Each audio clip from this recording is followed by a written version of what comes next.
De las tinieblas a la luz. Atreverse a orar por la liberación. Primera parte, final del capítulo 4. Consecuencias de uniones sexuales ilícitas, las ataduras del alma. ¿En qué consisten las ligaduras del alma? Pensando en la vocación del hombre y de la mujer unidos por las ligaduras del matrimonio, el poeta Charles Peggy escribió: «El hombre y la mujer serán como dos manos unidas para una adoración eterna, o como dos muñecas atadas para una eterna reprobación». En efecto, las almas pueden unirse para lo mejor en el amor y la amistad, como para lo peor en relaciones pervertidas o prohibidas por Dios. La Biblia nos da el ejemplo de David y de Jonatán, hijo de Saúl, cuyas almas fueron ligadas por una amistad pura, modelo de dedicación y de entrega de sí. Este apego desinteresado conforme a la voluntad de Dios dio buenos frutos, que puede hacerle capaz de dar su vida por el amigo. Cuando hubo acabado David de hablar con Saúl, el alma de Jonatán se apegó a la de David, y le amó Jonatán como a sí mismo. Aquel día tomó Saúl a David y no le dejó que se fuera a la casa de su padre. Jonatán hizo pacto con David, pues le amaba como a su alma. En la unión conyugal, dos personas solo forman una y cada uno recibe lo mejor del otro cuando ellos se aman verdaderamente, o lo peor cuando el odio, la cólera o el egoísmo se les oponen. Cuando dos personas están ligadas por el alma, uno cuyos deseos egoístas y motivos impuros pueden manipular y engañar al otro. Así, en una relación condenada por Dios como la fornicación o el adulterio, los lazos del alma hacen esclavo a uno de los cónyuges, dependiendo del otro en el plan físico, psicológico, emocional, mental y espiritual. Las uniones del alma en el matrimonio. Es en la unión conyugal donde se establece la unión del alma más fuerte porque, al instituir el matrimonio, Dios ha querido que el hombre abandone a su padre y a su madre, y se una a su mujer, y serán los dos una carne, es decir, unidos por el cuerpo y el alma. Esta unión misteriosa, a imagen de la de Cristo y su Iglesia, se parece a la unión de nuestra alma con el Señor en el amor, hasta el punto que San Pablo ha podido decir: «No soy yo el que vive, sino Cristo quien vive en mí». La unión del alma formada por una relación sexual en el matrimonio es única, porque el hombre ha sido creado para no estar unido más que a una sola mujer. Porque las uniones de alma son muy poderosas, Dios no ha querido ni previsto la ruptura de la alianza conyugal. Maridos, amad a vuestras mujeres como Cristo amó a su Iglesia. Él se entregó a sí mismo por ella. Así deben también los maridos amar a sus mujeres, como amarse a sí mismos. Pues bien declara Jesús: lo que Dios ha unido no lo separe el hombre. Por eso las uniones tejidas en el amor y consagradas por la bendición de Dios, el tercer compañero en la alianza matrimonial, son fuertes como la muerte, o más fuertes que la muerte, porque las aguas caudalosas no podrán apagar el amor, anegar los ríos. Ejemplo: querer sanar las uniones del alma. A la edad de 18 años, un joven arrastrado por sus compañeros tuvo su primera relación sexual con una prostituta. Muchos años después se había convertido en un hombre respetable en el plan social y religioso. Cuando dormía, fantasmas, sueños eróticos en los que se acostaba con una mujer desconocida, de la que no veía su cara. El dominio era tan fuerte que se masturbaba y no quería casarse. Después de escuchar una charla espiritual, cuando rezaba por él, El Señor le hizo recordar su primera relación sexual. Confesó su pecado, entonces hicimos una oración de ruptura de las uniones del alma, y fue liberado y sanado. Eso me hizo pensar en la historia de un joven inexperto, desprovisto de buen sentido, narrado en el libro de los Proverbios. He aquí la conclusión. Ella lo seduce con palabras cariñosas, lo conquista con labios lisonjeros, y el infeliz le sigue como un buey llevado al matadero. Se entrega al castigo atado de pies y manos hasta que es herido en pleno corazón, como un pájaro que se precipita en la trampa. Él no sabe que está en peligro, que ir a ella es entrar en la morada de la muerte. Las consecuencias de una relación pecaminosa son graves. También Dios nos pone en guardia. ¿No sabéis que vuestros cuerpos son miembros de Cristo? ¿Y voy a tomar los miembros de Cristo para hacerlos miembros de una prostituta? De ningún modo. ¿O no sabéis que unirse a una prostituta es hacerse un cuerpo con ella? Unión de las almas fuera del matrimonio. Las relaciones sexuales anteriores o exteriores al matrimonio pueden liar misteriosamente un alma a la de una o varias parejas. No busques, hijo, deleite en la seductora, no cedas al abrazo de una desconocida. Que el Señor observa la conducta del hombre, observa atento todos sus pasos. Su propia maldad atrapa al malvado, queda preso en los lazos de su pecado. Morirá por no dejarse corregir, tanta insensatez lo perderá. Los lazos del alma nacidos de una relación sexual ilícita fuera del matrimonio, tal como Dios lo ha querido, también pueden ser tan poderosos como los formados en la unión conyugal. Y ellos se establecen a veces justo después de la primera relación sexual, ya sea una relación deliberada o una violación. Ese fue el caso de Dina y de Siquem en el libro del Génesis. Dina, la hija que Lía había dado a Jacob, salió a visitar a las mujeres del país. Cuando la vio Siquem, hijo de Hamor, el hebeo, jefe del país, la agarró, se acostó con ella y la violó. Pero llegó a sentir tal afecto por Dina, hija de Jacob, que se enamoró de la muchacha y trató de conquistar su corazón. Siquem dijo a su padre Hamor: «Tómame esa muchacha por mujer». De hecho, Siquem no amaba a Dina. Después de haberla violado, se prendó de ella y la deseaba. A causa de la deshonra de la violación, sus almas estaban ligadas.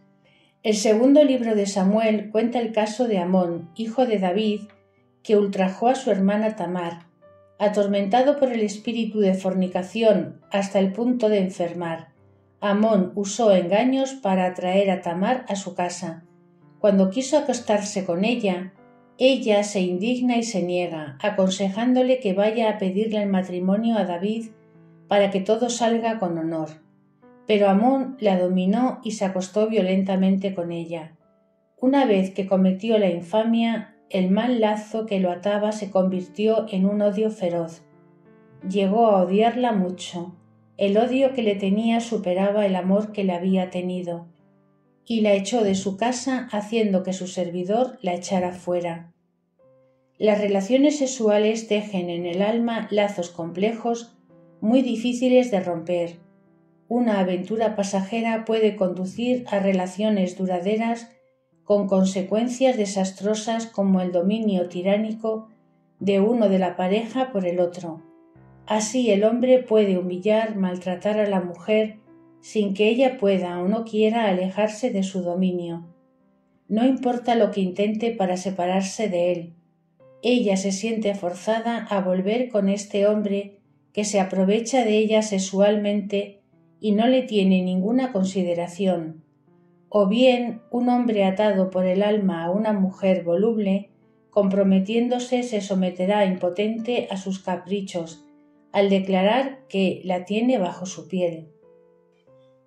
Ejemplo: presos de vínculo del alma. Un importante hombre de negocios, bien considerado en su medio social, padre de familia, casado con una mujer digna, ha sido empujado a mantener relaciones sexuales con varias mujeres. Una de sus víctimas, una joven, dándose cuenta que estaba jugando con ella, decidió dejarle, pero el hombre la acosaba, hizo todo por volverla a ver. Subyugado por una atracción física extraña, ella cedió una vez más. Poco tiempo después, ella observó que estaba encinta. Presa por el vínculo del alma que la encadenaba a este hombre, ya no podía salir del engranaje. Otro ejemplo. Una mujer vivió una desgracia parecida. Un fin de semana, durante una fiesta, conoció a un hombre con el que, bajo el efecto del alcohol, se acostó con él. Después se sintió tan ligada, tan dependiente, que años después, casada, madre de familia, ella había buscado al hombre para reanudar su relación con él. Ella le telefoneaba sin parar. Torturada por el vínculo del alma que mantenía en su concupiscencia, esta mujer hubiera hecho cualquier cosa por encontrar a ese hombre, que sin embargo ya no se ocupaba de ella. Tercer ejemplo. Un hombre joven, cuyo padre tenía importantes responsabilidades en su parroquia, llevaba una vida desordenada y se jactaba de sus conquistas sexuales. Encontró una joven honrada, de muy buena educación, que no quiso acostarse con él. Frustrado y vejado por su rechazo, él la forzó y la violó. Después se desinteresó totalmente de ella y la rechazó. Sin embargo, la joven sintió una morbosa atracción por él y buscó febrilmente encontrarlo. Un poderoso vínculo del alma la había esclavizado. Consecuencias de los vínculos del alma. Los vínculos del alma con una pareja, hombre o mujer, pueden producir una bendición en el cuadro de una unión querida por Dios o de una maldición, en el caso de una unión ilícita. Es fácil caer en la ilusión engañosa del diablo que presenta el error como la verdad, el mal como el bien. El hombre adúltero puede justificar fácilmente sus actos porque, al encontrar una mujer extranjera, tiene la impresión de volver a tomar gusto a la vida, de comenzar una nueva aventura que despertará, estimulará su vigor sexual. Revolcándose como un joven enamorado, halagado por su pareja, en fin, le parecerá vivir el amor verdadero. Él se dice que tenía que haber conocido a esta mujer antes y que tenía que haberse casado con ella. No importa cuáles sean las buenas razones que pueda decidirse para justificar el adulterio. Nos amamos de verdad, nos comprendemos de maravilla, proyectamos casarnos. No se trata de una simple aventura para el Señor, sino de un pecado de incalculables consecuencias, porque Dios no ha dado permiso a nadie para pecar. Un árbol malo no puede dar frutos buenos. Si la raíz es santa, también lo son las ramas. ¿Puede alguien meter fuego en su seno sin que así se le queme la ropa? ¿Puede alguien andar sobre brasas sin que así se le quemen los pies? Pues lo mismo el que se acerque a la mujer del prójimo. No quedará indemne quien la toque. Por eso nos dice el Señor: huid de la inmoralidad. Cualquier pecado que cometa el hombre queda fuera de su cuerpo, pero el que fornica peca contra su propio cuerpo.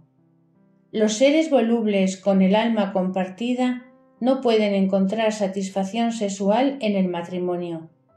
Su mariposeo puede llevarles a perversiones, sus pensamientos impuros, sus emociones y su imaginación sucia se vuelven siempre alrededor de sus viejas conquistas, secretas fantasías que les devoran como un cáncer.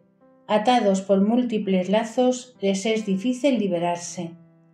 Pero felizmente no importa lo profundo de nuestro pecado. Jesús nos libera si deseamos convertirnos, volver a Él para servirle con todo nuestro corazón, perdonar a aquellos que nos han hecho daño. La sangre de Jesús libera a los cautivos y rompe las ataduras, nos purifica de nuestras deshonras, reúne nuestros corazones dispersos, nos regenera en nuestra inocencia primitiva. Por una oración de autoridad hecha en el nombre de Jesús, podemos desatarnos, arrancarnos de los tentáculos de las ataduras del alma y de relaciones nocivas que han engendrado la esclavitud sexual y la dependencia de nuestras actuales ataduras y pasadas. Para la ruptura de ataduras del alma se pueden decir las letanías de Nuestra Señora de la Liberación, que veremos más adelante, al igual que las letanías de la sangre de Jesús número 13. En fin, la oración número 31, seguida de la liberación por el Espíritu de bendición. La abominación del aborto.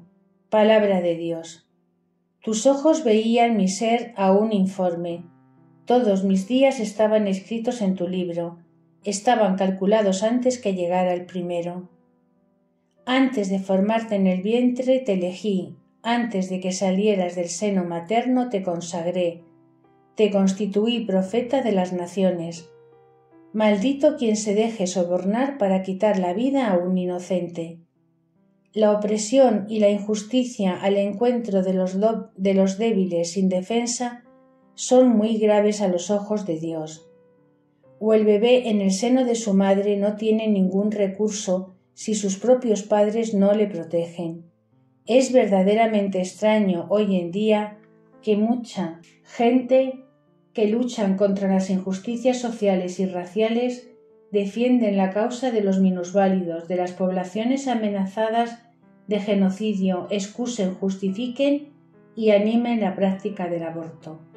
¿Por qué las personas que proscriben la violencia contra los niños pequeños y demandan a los padres que maltratan a sus hijos no muestran ninguna compasión en relación al pequeño feto que se encuentra en el seno materno? Y, sin embargo, si es verdad que el pequeño que acaba de nacer será niñito o niñita, luego adolescente, el mañana, ¿no es evidente que es el embrión del ser humano, su feto que será el bebé, al que se prodigan tantos cuidados al nacer? ¿Por qué molestarse con la violencia, los asesinatos en nuestras sociedades, si las mismas madres matan a sus propios hijos de acuerdo con los padres, la complicidad de los gobiernos imponiendo a esa minúscula persona un sufrimiento intolerable? Desde su concepción, el niño tiene derecho a la vida. El aborto directo, es decir, querido como un fin o como un medio, es una práctica infame, gravemente contraria a la ley moral. La Iglesia sanciona con una pena canónica de excomunión el delito contra la vida humana. Tú no matarás al niño por el aborto, y tú no le harás morir después de su nacimiento, decía el Catecismo de la Didache. Para Dios, que nos ha tejido en el vientre de nuestra madre, abortar, no importa cuál sea su justificación, es un asesinato, un pecado que nos expone a la maldición. En efecto, un aborto puede causar problemas de opresión demoníaca sobre vuestro matrimonio, vuestra vida de familia y sobre todo vuestros hijos y vuestros descendientes. Los riesgos de influencia demoníaca existen cuando no se confiesa el aborto o si se esconde en la confesión. Eso sería una apertura probable a la infestación por espíritus de rechazo, de asesinatos o de muerte que se pueden manifestar. El exorcista Don Gabriel Amod escribe: una causa agravante más que una causa en sí, a la que somos confrontados de forma aterradora durante los exorcismos, es el delito de los abortos.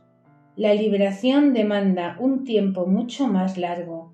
En el estado actual de colapso de la familia y de la moral, el endurecimiento en el pecado tiene una mayor influencia que en tiempos pasados, por consecuencia con un aumento hoy del número de personas afectadas por trastornos maléficos. ¿Qué debe hacer una mujer que ha abortado? Sin querer culpabilizar en absoluto a las personas que han practicado abortos, es importante indicarles el camino de la reconciliación con Dios, con los niños abortados y con sí mismas. De lo contrario, cargándoles con lo que pasó, eso puede destruir toda su vida. Cuando una persona que ha hecho un aborto toma consciencia por primera vez de su pecado, es mejor que se arrepienta, haga una buena confesión desde el fondo del corazón y tenga confianza en el perdón de nuestro Dios, rico en misericordia. Después ella pedirá perdón a los niños abortados y orará por su sanación, porque el alma y el espíritu del niño sigue creciendo en el Señor, llevando los sufrimientos y las heridas de rechazo y de perjuicios que ellos sufrieron. A veces los padres dicen: en mi sueño mi bebé se me apareció. Han pasado 4 años desde el aborto y es como un niño de 4 años. Pero solo la confesión no aporta toda la solución.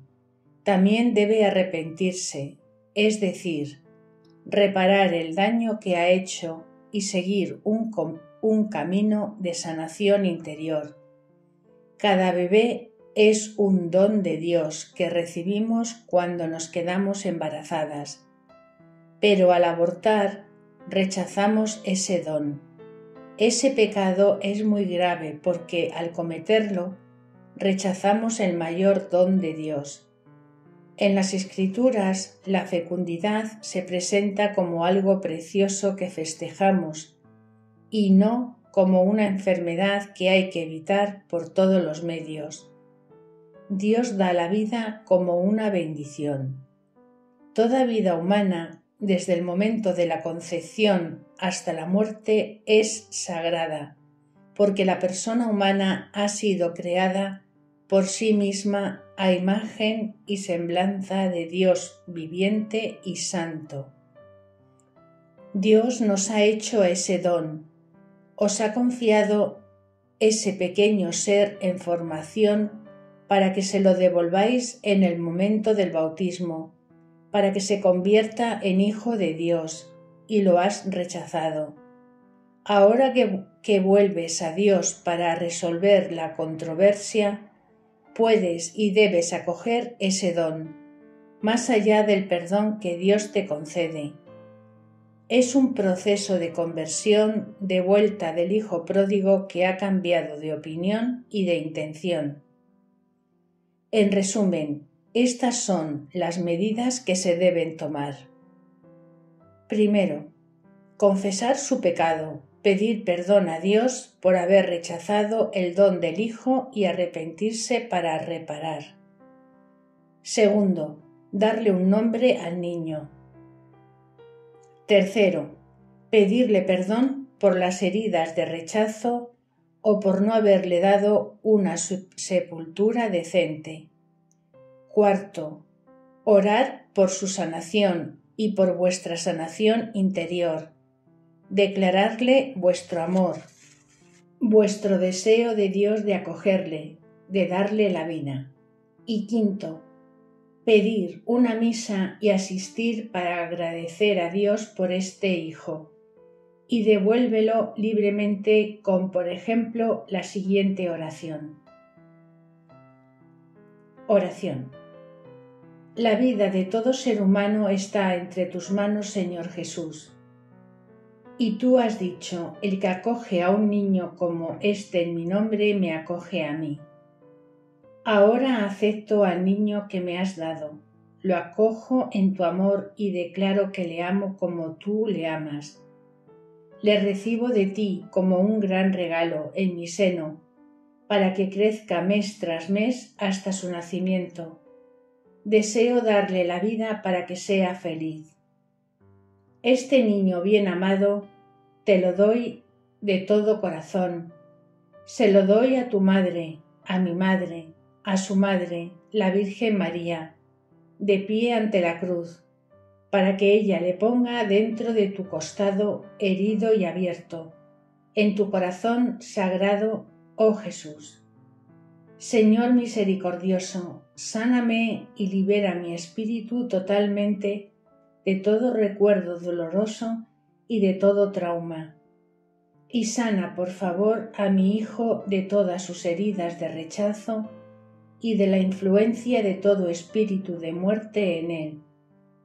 Llénale de tu paz y de tu gozo, para que él se regocije en ti eternamente. Amén. Recomendación a los sacerdotes confesores.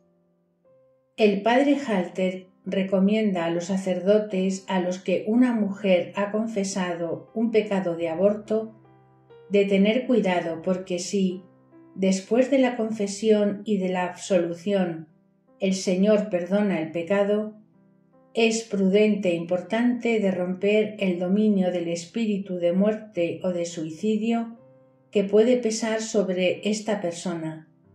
Lo vi por mi cuenta, nos explica. Una persona vino a confesarse por aborto. Intenté ayudarla, de consolarla para que ella recuperara su vida, pero 15 días después me dijeron que se había suicidado. ¿Por qué, Dios mío? ¿Qué he olvidado? No sabía que había que orar para romper el dominio del espíritu de muerte. Otra vez había orado por una persona que yo pensaba que estaba liberada, pero ella no me había hablado de los abortos que había hecho. El espíritu de muerte la perseguía todo el tiempo para que se suicidara, en vez de ir a ver a un sacerdote. Afortunadamente que el Señor la ayudó a venir, pero ella no conseguía hablar. Entonces tuve una imagen de una serpiente que salía de su vientre y bailaba en el aire.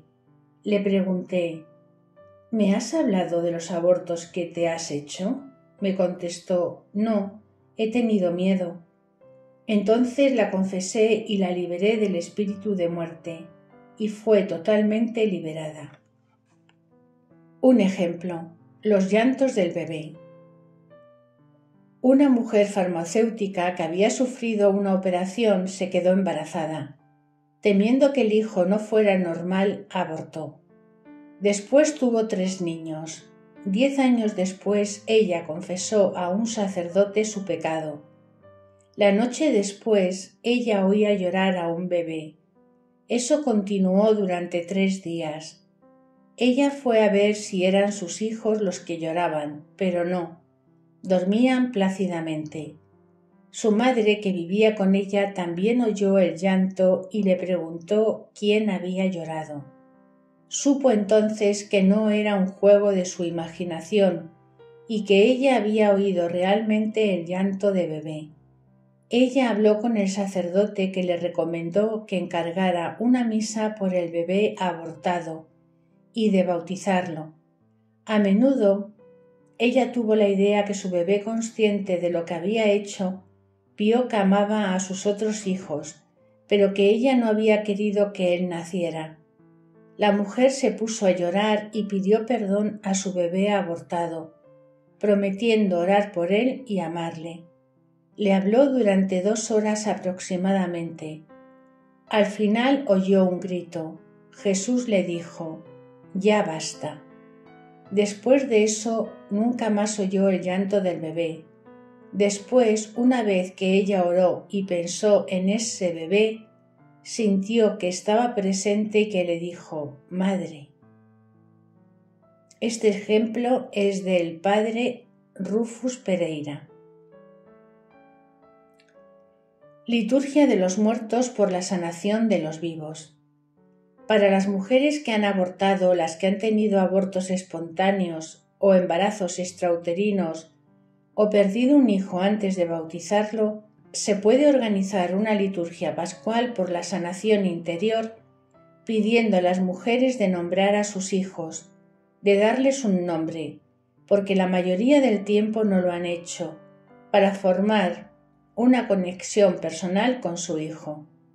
Ese nombre es acogido en la fe, rezándole a Dios. Al recibir el primer nombre que os viene al espíritu o atribuyéndole el nombre que habíais pensado antes del aborto o aborto espontáneo o muerte antes de nacer. Se trata pues de dar al bebé abortado un nombre que ofrenda en el rito del bautismo, y esto en una misa. Se organiza una pequeña liturgia. La madre escribe el nombre de su hijo en un papel que deposita sobre el altar durante toda la ceremonia eucarística. Dar de nuevo vuestro hijo a Dios es hacer una donación a Dios lo que has renunciado y se lo devuelves simplemente. Otro ejemplo.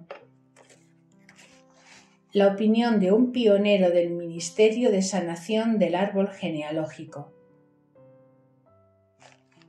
Las oraciones por los niños que no pudieron nacer constituyen un aspecto particular del Ministerio de Sanación del Árbol Genealógico, incluyendo los niños nacidos muertos, los abortos espontáneos, los extrauterinos y los bebés abortados. Para el 68% de más de 400 pacientes del Dr. Kenneth McCall sufrían anorexia mental. Una oración por el niño desaparecido fue necesaria para obtener su sanación. El momento más oportuno para orar por esos niños es el ofertorio, a lo largo de un oficio eucarístico. Es importante el nombrar al niño, manifestar nuestro arrepentimiento ante el acto mismo, aborto, etc., de ofrecerle nuestro amor por nuestro Señor Jesucristo y de acogerlo en la familia humana por el Señor. Todas las penas padecidas pueden también ofrecerse si han pasado años desde dicha oración. Después, por el Señor, necesitamos rezar al ángel del niño, cuyo rostro está siempre vuelto hacia Dios, de conducirlo al cielo cerca de Dios, por el apoyo de la Eucaristía y la victoria del Señor en la cruz, sumergiendo a estos bebés inocentes en el agua del bautismo para salvarlos y restaurar su integridad. Liberación de casas y de lugares infestados por espíritus. Las causas de infestación. Benedict Aaron señaló que a veces las personas se quejaban de perturbaciones en sus viviendas, manifestándose en desplazamientos inexplicables en sus viviendas, de objetos de una habitación a otra, de caída de cuadros colgados en la pared, chasquidos de puertas y ventanas u otros signos distintos, golpes insólitos, llamadas a la puerta, contra un armario, frío intenso sentido en una parte de la casa, malos olores, perturbaciones inexplicables en la instalación eléctrica, ver apariciones de caras. Estas perturbaciones son generalmente atribuidas a 3 causas. Primera causa: influencia de difuntos del árbol genealógico. Se trata de espíritus de difuntos que no están en paz porque no ha llegado a su destino y cuyas acciones son como gritos de auxilio, peticiones de oración por el descanso de sus almas. En ese caso, trastornos llamativos o cierto tipo de enfermedades que se producen de una generación a la siguiente. Es la opinión del Dr. Kenneth McCall, que asocia estos problemas a los espíritus incorpóreos y atormentados de parientes muertos trágicamente. Cuando a veces tenemos un sentimiento muy fuerte de la presencia de conjuntos o de parientes fallecidos, se podría tratar de un espíritu maligno que estuvo ligado en otro tiempo a un difunto y que buscaría de ahora en adelante transferir su poder. Una persona puede heredar una ligadura maligna de su padre que tenía una pasión incomprensible por las películas de horror. Segunda causa: influencia de los antiguos ocupantes de los lugares. En ese caso, las perturbaciones son debidas al hecho de que un ocupante antiguo de lugares donde nuestros antepasados estaban comprometidos con el ocultismo, el espiritismo o la brujería, o porque han hecho de la casa sacrificios ocultos, con invocación de espíritus para unirse a pactos satánicos, o en fin, cuando ha habido suicidios en la casa. Los lugares donde ha vivido una bruja o una persona maléfica, es decir, un satanista, por ejemplo, a veces están infestados, embrujados, por los espíritus a los que han hecho un sitio y se manifiesta con ruidos de muebles que se mueven, se sienten presencias y hay ataques de gatos o una invasión de insectos, de ratas, de murciélagos. Eso crea un clima de miedo que enloquece a todos, y particularmente a los niños. Y tercera causa y última: manifestaciones de espíritus. Están ligadas a la presencia en la casa de objetos ocultos o maléficos, máscaras sagradas, objetos consagrados a divinidades, vudús, genios, efigies o estatuillas de esas divinidades. En esas casas se siente uno incómodo, nos asfixiamos, estamos bloqueados y es imposible rezar. En un caso parecido, un exorcista hizo grandes exorcismos sin resultado. Pero cuando, ayudado por un cristiano carismático, pudo encontrar en la casa objetos consagrados al demonio, un cuadro, un póster que él quemó y ni siquiera tuvo necesidad de volver a hacer el exorcismo. El apartamento estaba liberado. Registrar vuestras casas, no dejéis nada que haga publicidad a un falso dios o al demonio, si no, estará sujeto a pesadillas, a problemas de sueño. La mayoría de los objetos que la gente guarda para protección en su coche o su casa, de hecho, no les protege y abren la puerta al enemigo. He aquí un ejemplo. Habíamos comprado un coche viejo para nuestro ministerio. El antiguo propietario creía en los gris-gris y nosotros no lo sabíamos. Ese vehículo no podía hacer más de 20 kilómetros sin averiarse. Esta situación continuaba. Un día el chofer, que era un cristiano, rezó y Dios le inspiró a que mirara en el interior de la cabina. Ahí vio un trozo de tela con hilos. Lo rompió y lo quitó. Luego rezó y lo tiró. Eso fue el fin de los problemas. ¿Cómo obtener la liberación de los lugares?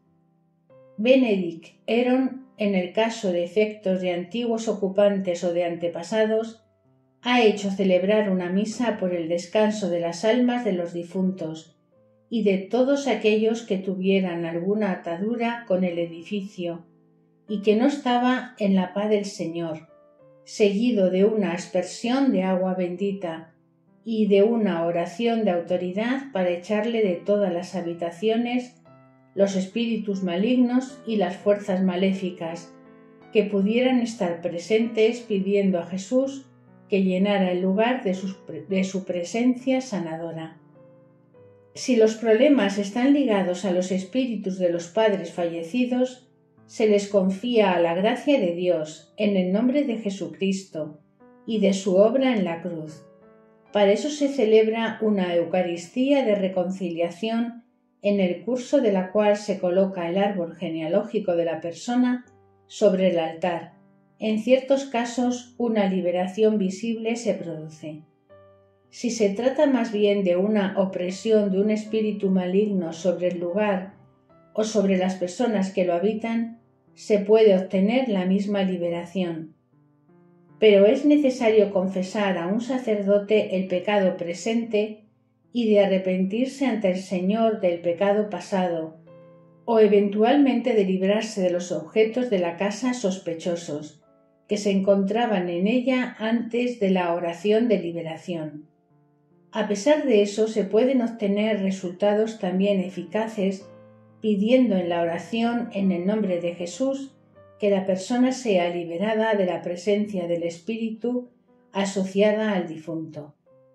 La primera cosa que hay que hacer es invocar la protección de la preciosa sangre de Jesús, de hacer una aspersión de agua bendita, de quemar incienso bendito, de pedir a un sacerdote que venga a bendecir los lugares o incluso de una misa, concluyendo con una oración de autoridad.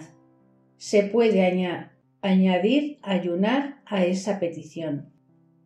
Primer ejemplo, liberación de una villa. Oramos con un sacerdote que utilizó el pequeño exorcismo del Papa León XIII para romper las ataduras maléficas que bloqueaban el alquiler hacía varios años. Hicimos una poderosa alabanza en todas las habitaciones y en el patio de la casa y oramos en lenguas. El espíritu de discernimiento os reveló que parientes del propietario, maliciosos y celosos, habían hecho un maleficio sobre la villa, que causó una influencia demoníaca. Hicimos una aspersión de agua bendita, atamos los espíritus y tomamos autoridad en nombre de Jesús. La casa fue liberada y poco tiempo después fue alquilada con condiciones financieras muy interesantes. Y un segundo ejemplo, en un colchón. En otro caso, la opresión se ejercía en un primer lugar en el colchón y el mobiliario de una casa que se prendía fuego espontáneamente de una habitación a otra. El inquilino llamó a un sacerdote que ofreció oraciones rituales de bendición seguidas de aspersión con agua bendita. Tuvo un respiro, pero la agresión se reanudó con mayor intensidad.